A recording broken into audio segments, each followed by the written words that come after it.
عرق النسا من اكتر المشاكل اللي بنشوفها باستمرار في العياده، واللي بيكون عباره عن وغز او حرقان او تنميل في رجلك من الخلف، وده بيحصل بسبب ان العصب اللي بيغذي الرجل بينضغط عليه. ومن اشهر الاسباب اللي بتعمل الالم ده وهو عرق النسا الكاذب، البريفورم سندروم او متلازمه العضله الكمثريه، ودي عضله من عضلات الحوض بتشد وبتضغط على العصب فتسبب عرق النسا الكاذب ده. وسميناه كاذب لان العصب مش مضغوط عليه من جذوره، يعني مش مضغوط عليه من العمود الفقري نفسه، لا ده خرج خلاص ونزل واتضغط عليه في عضله من عضلات الحوض. مع العلم ان ممكن يكون في عرق نسا حقيقي زي الانزلاق الغضروفي مصاحبه عرق نسا كاذب. فالتمارين دي كده كده هتفيدك ان شاء الله، ومحتاج تعملها في طريق علاج الم عرق النسا. بس قبل ما نقول عن التمارين دي، مهم جدا تعرف ايه الاسباب اللي بيخلي متلازمه العضله الكمثريه دي تجيلك عشان تبدا تتخلص منها، عشان ما تفضلش في السايكل دي ان هو تعمل التمرين تخف ترجع تعمل السبب الدنيا تبوظ تاني. ومن اشهر الاسباب اللي بتسبب المتلازمه دي وان عضلات الحوض دي تشد عليك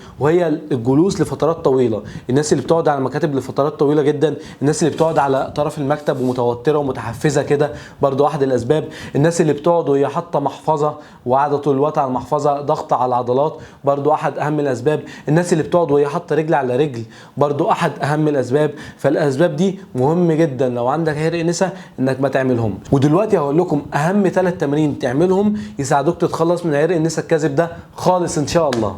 بس قبل ما نبدا التمارين فمهم جدا انك تعمل مساج للعضله دي، يعني لمده 3 دقائق او ل5 دقائق باي مرهم او جل عندك تعمل لها مساج كده، ايه تفكها او تبقى نايم على وشك وحد يعمل لك ايه مساج ليها. اول تمرين هنبدا بيه وهو هنعمل لها اطاله. تمام، هتعمل الاطاله ازاي؟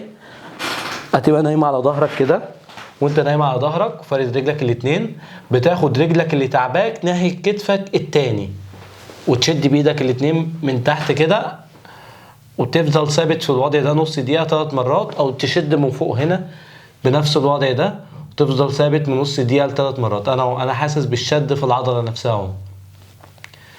تفضل ثابت نص دقيقه وتريح، وتعمله تاني نص دقيقة وتريح، وتعمله كمان نص دقيقة. طيب سهل بالنسبة لك وعاوز تعمله بشكل أصعب، بتحط رجل على رجل وانت حاطط رجل على رجل وتشد برجلك التانية كده. تمام كده الإطالة بقت أشد وأقوى كمان. برضو ممكن نعمله نص دقيقة ونريح، نص دقيقة ونريح نص دقيقة، حط 3 مرات بس كل مرة فيهم نص دقيقة. طيب عملنا لها الإطالة، هنبدأ نقوي بقى. تبدأ تقوي ازاي؟ أول تمرين عايزين نعمله، هتجيب أستك زي ده أو حزام في البيت أو فوطة وتقفلها زي كده. تمام، وتحطها عند ركبتك الاتنين بالشكل ده كده. تمام، وبترفع وسطك وبتفتح رجلك الاتنين لبره، بتريح، ترفع وسطك وبتفتح رجلك الاتنين لبره وتريح، ترفع وسطك وتفتح رجلك الاتنين لبره، وتثبت 3 ثواني وبتريح، ترفع تاني وتفتح لبره، تثبت 3 ثواني وتريح 30 عد. تمام، عملت التمرين ده وانت حاطط الاستك كده او ما عندكش استك، هتروح تنام على جنبك السليم.